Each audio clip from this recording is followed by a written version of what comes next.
அட ஆமாங்க மக்களே, பொங்கல் பரிசு அறிவிச்சிட்டாங்க. இந்த பொங்கல் பரிசை பெறணும் அப்படின்னா சில விதிமுறைகளை நீங்கள் பின்பற்றி தான் ஆகணும். அப்படி என்னென்ன விதிமுறைகள், இந்த பொங்கல் பரிசில் நீங்கள் பின்பற்ற வேண்டிய விதிமுறைகள் என்னென்ன என்பன பற்றி இந்த ஒரு வீடியோவில் நான் உங்களுக்கு இப்போ கிளியர் கட்டாக சொல்ல போகிறேங்க.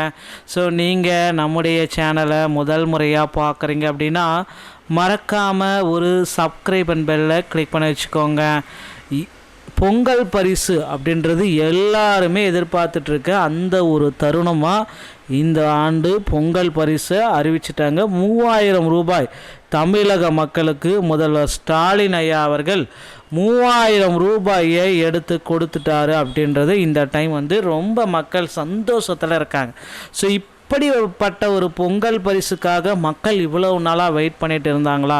அந்த அளவுக்கு பார்த்திங்கன்னா மக்கள் ஒரு ஹாப்பியான டைமில் இருக்காங்க. ஏன்னா பண்டிகை காலங்களில் மக்கள் மத்தியில் பணப்புழக்கம் அதிகரிக்கணும், அதுக்காகவே பொங்கல் பரிசில் 3000 ரூபாய் எடுத்து கொடுத்துட்டாங்க.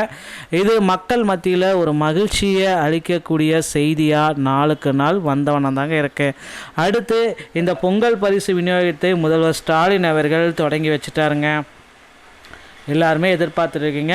தமிழகம் முழுவதும் ரேஷன் கடை வாயிலாக கார்டுதாரர்களுக்கு 3000 ரூபாய் ரொக்கம் அடங்கிய பொங்கல் பரிசு தொகுப்பு விநியோகத்தை ஜனவரி 8 முதல்வர் ஸ்டாலின் தொடங்கி வைத்தார்.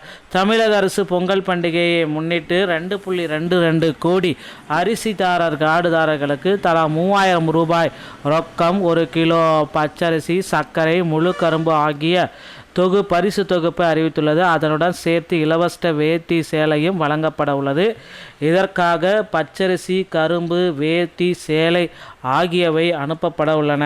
பொங்கல் பரிசு தொகுப்பை வாங்க ஒரே சமயத்தில் கூட்டமாக வரக்கூடாது என்பதற்காக எந்த தேதியில் கடைக்கு வாங்க வேண்டும் என்ற விவரம் அடங்கிய டோக்கனை கார்டுதாரர்களுக்கு வீடுகள்லேயே கொண்டு போய் கொடுக்க போகிறதா சொல்லிட்டாங்க.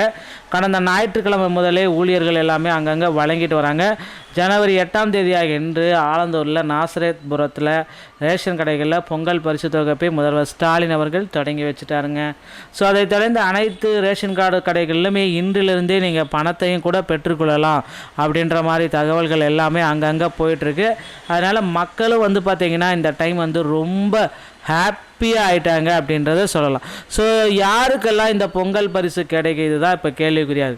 ஸோ அந்த 3 வகையான ரேஷன் கார்டு வைத்திருக்கக்கூடிய நபர்களுக்கு மட்டும்தான் இந்த பொங்கல் பரிசு கிடைக்கும். எல்லாருக்குமே கிடைக்குமா அப்படின்னு பார்த்தீங்கன்னா ஒரு சிலருக்கு பார்த்திங்கன்னா இந்த பொங்கல் பரிசில் தாமதமாகும். எல்லாருக்குமே கிடைக்கும். ஆனால் அந்த டைம் கொடுத்துருக்கிற விஷயத்தை பொறுத்து பார்த்தா வறுமை கோட்டிற்கு கீழே இருக்கக்கூடிய அந்த 3 வகையான ரேஷன் கார்டு வைத்திருக்கக்கூடிய நபர்களுக்கு பொங்கல் பரிசு நிச்சயமாக கிடைக்கும். ஸோ ஹாப்பியாக இருங்க. பொங்கல் பரிசு உங்களுக்காகவே காத்துட்ருக்கு. NPHH, AY, PY இந்த மாதிரி 3 வகையான கார்டு வைத்திருக்கும் நபர்கள் ஸோ பொங்கல் பரிசை பெறுவதற்கு நீங்கள் தகுதி ஆனவர்கள் அப்படின்றத குறிப்பிடுறாங்க. ஸோ இந்த டைமில் தயவுசெய்து வெளியே எங்கேயும் போயிடாதீங்க. டோக்கன் ஒரு வேளை நீங்கள் டோக்கன் கொடுக்காம போயிட்டாங்க, டோக்கன் வாங்காமல் விட்டுட்டீங்கன்னா கூட போயிட்டு உங்கள் அருகாமையில் இருக்கிற ரேஷன் கடையில் இந்த டோக்கன்களுக்கு இதற்கான டோக்கன்களை நீங்கள் பெற்றுக்கொள்ளலாம் அப்படின்ற மாதிரி தகவல்கள் எல்லாமே வந்திருக்கு. ஸோ அதை நீங்கள் பயன்படுத்திக்கோங்க, பொங்கல் பரிசை பெற்றுக்கோங்க. நண்பர்களே, இந்த தகவல்கள் அனைத்துமே உங்களுக்கு ரொம்ப பயனுள்ளதாக இருக்கும் அப்படின்னு நினைக்கிறேன். மீண்டும் ஒரு நல்ல தகவலோடு நான் உங்களை சந்திக்கிறேன். நன்றி, வணக்கம், தேங்க்யூ.